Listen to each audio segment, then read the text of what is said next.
আপনাদের এবার মনে করিয়ে দিই 19শে জুলাই সন্দেশখালীতে কোটি কোটি টাকার জাল নোট, যা গুণে শেষ করা যায়নি, উদ্ধার করা হয়েছিল সন্দেশখালীর একটি গেস্ট হাউস থেকে। সেই ঘটনার তদন্তে এবার সিআইডি সন্দেশখালীতে কোটি কোটি টাকা উদ্ধারে সিআইডি তদন্ত করবে। কথা বলবো প্রতিনিধি অমিতের সঙ্গে। অমিত, প্রথমে 19শে জুলাই কি ঘটনা ঘটেছিল এবং সিআইডি তদন্ত করবে, পুরোটা জানতে চাইবো। দেখো, 19শে জুলাই সন্দেশখালী ধামাখালী ঘাটের কাছে একটি গেস্ট হাউস থেকে প্রায় 10 কোটি টাকা মূল্যে নকল এবং জাল নোট উদ্ধারের ঘটনা ঘটেছিল। ঘটনাস্থল থেকে দুজনকে গ্রেপ্তার করা হয়েছিল। তাদের জেরা করে আরো দুজন যারা মাস্টার মাইন্ড, অভিষেক তিওয়ারি তাকে পুনে থেকে এবং তার বান্ধবী তিস্তা সেন তাকে বোলপুর থেকে গ্রেপ্তার করেছিল বসিরহাট পুলিশ জেলা। এই ঘটনায় এবার তদন্ত আমার হাতে নিল সিআইডি। তদন্ত করবে, কারণ তদন্ত করে তারা দেখতে চাইছে, কারণ এখনো পর্যন্ত তদন্ত উঠে এসছে সাইবার প্রতারণার ছক কষেছিলেন এই অভিষেক তিওয়ারি এবং তার বান্ধবী তিস্তা। তারা এই সমস্ত তারা জাল নোট যেমন সংগ্রহ করেছিলেন এবং একই সঙ্গে তারা নোট ছাপিয়েছিলেন। এই সমস্ত নোটকে দেখিয়ে তারা প্রতারণার একটা ফাঁদ পেতেছিলেন, এমনটা কিন্তু তদন্ত উঠে আসছে। সেক্ষেত্রে তদন্ত বা সিআইডির হাতে এসছে এবং সিআইডি তদন্ত করবে। ওকে, বাংলা বলায় ফের বাংলাদেশি তকমা শুধু নয়, আবার মারধরের অভিযোগ গুরুগ্রামের পুলিশের বিরুদ্ধে। এর আগে গোয়ালপুকুরে এক পরিযায়ী শ্রমিককে মেরে পা ভেঙে দেওয়ার অভিযোগ উঠেছিল হরিয়ানা পুলিশের বিরুদ্ধে। আবার সেই ঘটনা। বাংলা বলায় বাংলাদেশি তকমা এর আগেও দেখিয়েছি, কিন্তু এবার দেখাবো যে এর আগে গোয়ালপুকুরের ক্ষেত্রে অনিরুদ্ধ আমরা দেখিয়েছিলাম যে পুলিশে এফআইআর দায়ের করা হয়েছিল হরিয়ানা পুলিশের বিরুদ্ধে। এবার এই ভদ্রলোক কি করতে চলেছেন, কি পদক্ষেপ?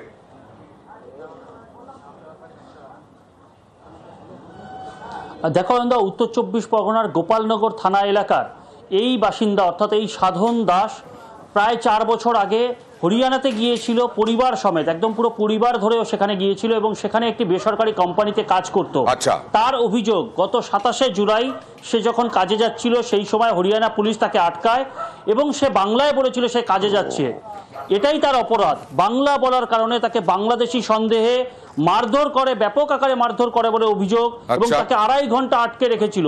সে সমস্ত রকম ভারতীয় প্রমাণপত্র দেখানো সত্ত্বেও তাকে হরিয়ানা পুলিশ শুধু বাংলা কথা বলায় বাংলাদেশি সন্দেহে আটক করে মারধর করে বলে অভিযোগ, এবং পরবর্তীতে সে সেখান থেকে পরিবার নিয়ে পালিয়ে আসতে বাধ্য হয়েছে।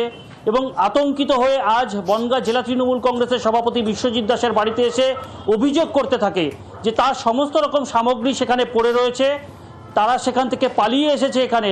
এখন আর পশ্চিমবঙ্গ থেকে পুনরায় সেখানে কাজে যেতে চান না, কিন্তু তার সামগ্রী যাতে ফেরত পায় সেই ব্যবস্থা গ্রহণের জন্য বনগাঁ জেলা তৃণমূল কংগ্রেসের সভাপতির দ্বারস্থ নিশ্চয়ই স্থানীয় প্রশাসন এবং তিনিও নিশ্চয়ই কোনো আইনি পদক্ষেপ করবেন।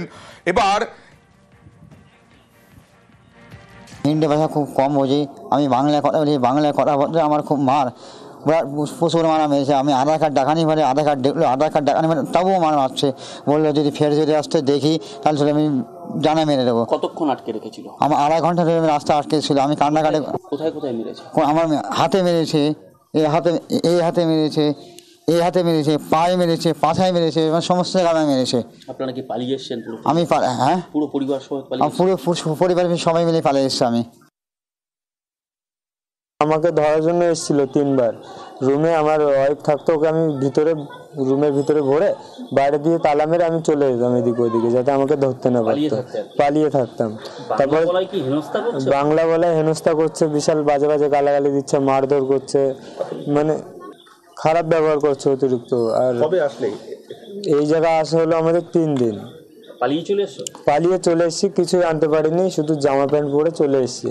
এবার দেখাবো, এটা তো বনগাঁর দেখালাম, আর এবার দেখাবো শীতলকুচির বাসিন্দা, উত্তরপ্রদেশে আক্রান্ত, উত্তরপ্রদেশে একেবারে নির্যাতিত, তার অভিজ্ঞতাও ভয়ঙ্কর। এরকমটাই দাবি, শ্রমিকের মুখে ভয়ঙ্কর অভিজ্ঞতা। বাংলা বলায় বাংলাদেশি সন্দেহে আটক, তুলে নিয়ে গিয়ে নির্বিচারে মারধর। সরাসরি চলে যাব প্রতিনিধি রাজেশের কাছে। রাজেশ, কতদিন আগে ইনি উত্তরপ্রদেশে গিয়েছিলেন, কি কাজ করতে গিয়েছিলেন, কি অভিযোগ? দেখো অয়নদা, শীতলকুচির নগর লালবাজার এলাকার বাসিন্দা মুমিন মিয়া, তিনি কিন্তু দীর্ঘ 4 বছর ধরে উত্তরপ্রদেশে কাজ করছিলেন। তো সম্প্রতি গত রবিবার কাজের উদ্দেশ্যে বেরিয়েছিলেন, তখন উত্তরপ্রদেশ পুলিশ তাকে আটক করে একটি ঘরে বন্ধ করে রাখে এবং অকথ্য অত্যাচার চালায় বলে অভিযোগ। আচ্ছা। এবং সেখানে অচৈতন্য অবস্থায় তাকে কিন্তু অজ্ঞাত একটি জায়গায় ফেলে রেখে তারা চলে যায়। পরবর্তীতে কোনো ক্রমে সেখান থেকে কিন্তু বাড়ি ফিরে মুমিন মিয়া বুধবার, এবং এই ঘটনায় কিন্তু এলাকায় জানাজানি হয়। পরবর্তীতে স্থানীয় তৃণমূল নেতৃত্বরা তার বাড়িতে যান এবং তার পাশে থাকার আশ্বাস দেন, এবং তিনি যথেষ্ট অসুস্থ বোধ করছেন এবং সেই যে নির্যাতন, সেই নির্যাতনের ঘটনা কিন্তু তিনি গ্রামবাসীদের সামনে খুলে বলেন। এবং এই অকথ্য অত্যাচার, তার যেটা দাবি যে বাংলা ভাষায় কথা বলার জন্যই কিন্তু তাকে তুলে নিয়ে যাওয়া হয় এবং তার উপর অকথ্য অত্যাচার চালানো হয়। দেখা যাক কি বলছেন উনি। বাস একটাই কথা ওর সাথে হয়েছে, আমি ফোনে বাংলা দিয়ে কথা বলছিলাম আমার ভাইয়ের সাথে, তো আমাকে বলছে তুই বাঙালি? বললাম হ্যাঁ। তারপরে ওকে বললাম যে তোর বাড়ি কোথায়? ও গোসারহাট কথাটা বললো, তারপরে ও মারপিট শুরু হলো।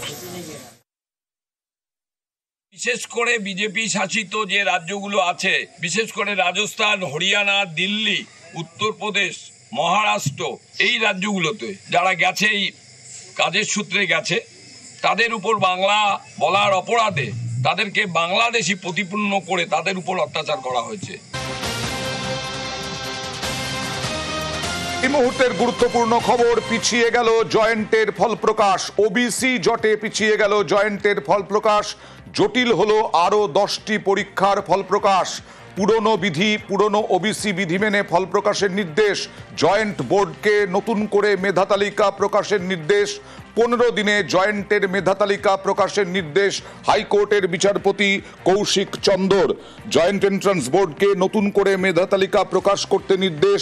2000 কথা বলবো প্রতিনিধি অর্ণবের সঙ্গে। অর্ণব, বিস্তারিত জানাও। দেখো, কয়েকদিন আগে জয়েন্টের ফল প্রকাশ হয়েছিল। দীর্ঘদিন পর এই জয়েন্টের ফল প্রকাশ করার একটা চেষ্টা হয়েছিল, কিন্তু আজকে কলকাতা হাইকোর্ট বিচারপতি কৌশিক চন্দ্র তার কাছে দুটি মেল আইডিতে অভিযোগ আসে যে কলকাতা হাইকোর্টের বিচারপতি কৌশিক চন্দ্রের 21শে মের যে নির্দেশ, সেই নির্দেশকে সম্পূর্ণভাবে অমান্য করে রাজ্যের জয়েন্ট এন্ট্রান্স বোর্ড তারা ইচ্ছা মতো আদালতকে বুড়াঙ্গুল দিকে তারা নিজেদের মতো করে মেধা তালিকা প্রকাশ করছে জয়েন্টের। এবং সেই ইমেল আইডি পাওয়ার পর আদালত স্বতঃপ্রণোদিত হয়ে হস্তক্ষেপ করে আজকে মামলা করে, এবং সেটা আদালত অবমাননার মামলা হিসেবে আসে।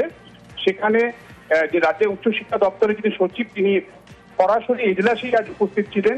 সেখানে বিচারপতি জানান যে সুপ্রিম কোর্ট গত 28শে জুলাই যে স্থগিতাদেশ দিয়েছে ওবিসি হাইকোর্টের ডিভিশন বেঞ্চের রায়ের ওপর, সেটা রাজ্য সরকার নতুন যে 140টা ওবিসির তালিকা প্রকাশ করেছে, সেই তালিকাটার ওপরে, অর্থাৎ সেই তালিকাটা এই মুহূর্তে সুপ্রিম কোর্টের অর্ডারে সেটা ভ্যালিড। অর্থাৎ রাজ্য সরকার যে 140টা জনগোষ্ঠীকে ওবিসি এ এবং সি এর মধ্যে এনেছে, এই তালিকাটা সুপ্রিম কোর্টের রায়ে। কিন্তু 2024 সালের 22শে মে কলকাতা হাইকোর্টের ডিভিশন বেঞ্চ যে তালিকা ওবিসি বাতিল করেছে, সেই রায় কিন্তু কাজ করেনি। তাই এই মুহূর্তে যেহেতু পরীক্ষাটা জয়েন্টের হয়েছে 2024 সালের ডিসেম্বরে, যা প্রক্রিয়া শুরু হয়েছে, 2024 সালের একটা পরীক্ষা যার রেজাল্ট প্রকাশ হতে যাচ্ছে, সেই পরীক্ষায় 2025 সালের জুন মাসে যে সার্টিফিকেট পাচ্ছে ওবিসি এ বা ওবি, সেই সার্টিফিকেট কখনো কার্যকরী হতে পারে না। কারণ বাতিল হওয়া সার্টিফিকেটে এই 17% সংরক্ষণ নয়, যদি সংরক্ষণ দিতে হয়, নতুন করে মেধা তালিকা যদি বেরিয়ে থাকে, মেধা তালিকা রিকাস্ট করতে হবে, অর্থাৎ সেটাকে পুনরায় প্রকাশ করতে হবে, পুনর্বিন্যাস করতে হবে। এবং সেখানে ওবিসি 17% নয়, 2016 আগে 66 জনগোষ্ঠীকে নিয়ে 7% ওবিসি সংরক্ষণ নিয়ে এই মেধা তালিকা প্রকাশ করতে হবে। ওকে।